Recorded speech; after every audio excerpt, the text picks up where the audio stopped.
Indian media, they said that Dr. Zakir Naik is banned in UK, in Canada, in Malaysia, in Indonesia. Some reports said he's banned in 3 countries, some reports said he's banned in 5 countries, some said 7 countries, some said several countries. The fact is that technically and officially, I am only banned in 1 country, that is UK. And we'll come to it later on. There's no other country that I am aware of where I got an official letter or information that I have been banned to enter that country. There are news that I am banned in Malaysia.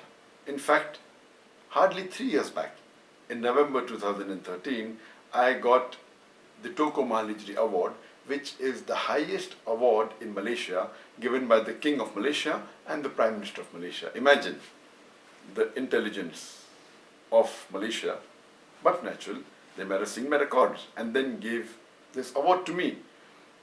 So, and I was just there in Malaysia in the month of April, hardly 3 months back. And there I met the Prime Minister, the Deputy Prime Minister, the Home Minister, the Islamic Minister, the Sports Minister. In a span of about 4 days, I met about 15 ministers and chief ministers. Imagine, I'm banned in the country and I'm meeting the head of the country, I'm meeting the king, I'm meeting the Deputy Prime Minister. It is an irony. So this is what the media does. It picks up some information they get from hearsay, from some gossip, and they give it in headlines as though it's a gospel truth. Regarding my ban in UK, the only country which technically I am banned and officially am banned is UK. And to tell you correctly, the word banned is not appropriate because in UK, banned means the person who's banned, his lectures cannot be heard on the radio, on the television, his books cannot be sold. That is the meaning of ban. The right technical word for the UK is I am excluded. Excluded means my entry is not allowed in the country of UK. And to know the background of this, in the year 2009, just to tell you, I've been to UK several times. I've been there more than 14, 15, more than 20 times. And the last time I was there in 2009, the head of the anti-terrorism department, that is Charles Farr, he sent an officer who told me that you have a reach and you can reach those young Muslims who we cannot. So will you help us? And I told them, I'm most willing to help you as long as you guarantee me 2 things. Number 1, you should not ask me to do anything against the Quran, which is the word of Almighty God, and the Sahih Hadith, which is the saying of Prophet Muhammad, peace be upon him. And they agreed. So imagine the head of the anti-terrorism department wanted my help to reach those people who they could not reach. And I'm aware that my popularity is there in different parts of the world, especially in UK. But just a few months later, in the year 2010, the Labour Party, which was ruling, it lost the election, and the Conservatives came to power. And in about 3 weeks' time, less than 1 month coming to power, the Home Secretary Theresa May, she sent an official notice and said that I am not allowed to enter the country, though I had a valid visa, which was issued in 2009 for 5 years. It was a multiple entry visa. And it said that I am not conducive to the society of UK. And they quoted few sentences from my speeches.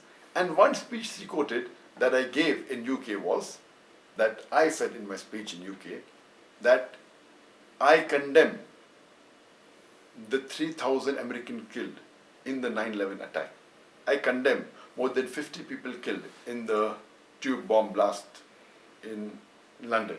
I condemn more than 180 people killed in Bombay in the serial train bomb blast. But I also condemn the thousands of innocent people killed in Afghanistan, in Iraq, and in Palestine. Imagine, she is not allowing me to enter the country and she thinks that I am not conducive for UK because I said, besides disagreeing with the first three attacks of 9/11, London bombing, as well as Bombay serial train bomb blast, I also said I condemned the thousands of innocent people killed in Afghanistan, Iraq, and Palestine. and she doesn't like it. I went out of the way to prefix the word innocent before I mentioned the thousands of people killed in Afghanistan, Iraq, and Palestine, to be careful that no one misuses and says that I am supporting certain terrorists of these countries. When I used the word Americans, I didn't prefix the word innocent, neither for UK, neither for India. Even going out of the way, she officially writes a letter. And imagine, it's illogical. No one in the right sense can ever agree that why am I not conducive when I'm condemning even the attack that took place in America, in London, in Bombay. Why do they don't like when I condemn the attack that took place in Afghanistan, Iraq, and Palestine? These are the double standards. So because of this, this letter said, I'm not allowed to enter. And normally, and technically, this is valid for 3 years. And that 2010 it was issued. So this letter was valid till 2013. So technically, I can apply for a visa for UK. As far as all the other countries in the world are concerned, I don't know of any other country in the world where I have been banned.